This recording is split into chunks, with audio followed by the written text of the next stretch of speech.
Preocupació en el camp valencià. Un decret aprovat durant la pandèmia diu que tots els llauradors i llauradores amb ingressos del camp s'han d'acollir al règim d'autònoms de la Seguretat Social. El decret encara no s'aplica, però les organitzacions agràries ja alerten. Tindria conseqüències gravíssimes sobre l'agricultura valenciana.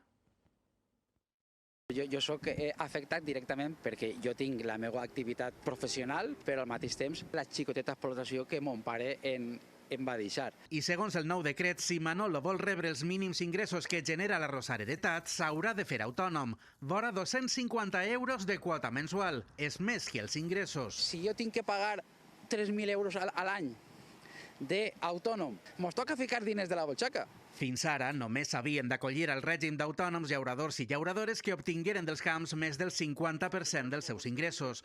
Ara serien tots els milers de persones que completen el pressupost familiar amb un campet. Aquí en Valencia lo que existe es mucho minifundio, mucha pequeña explotación. Afecta al 95% dels socis d'esta comunitat de regants. Això suposaria la sentència de mort de l'agricultura valenciana. Associacions agrícoles com Ava Asatja volen que el decret no s'arribi a aplicar. Què és el que demanem? Pues el que demanem és coneixement. I alerten que milers de camps podrien quedar abandonats.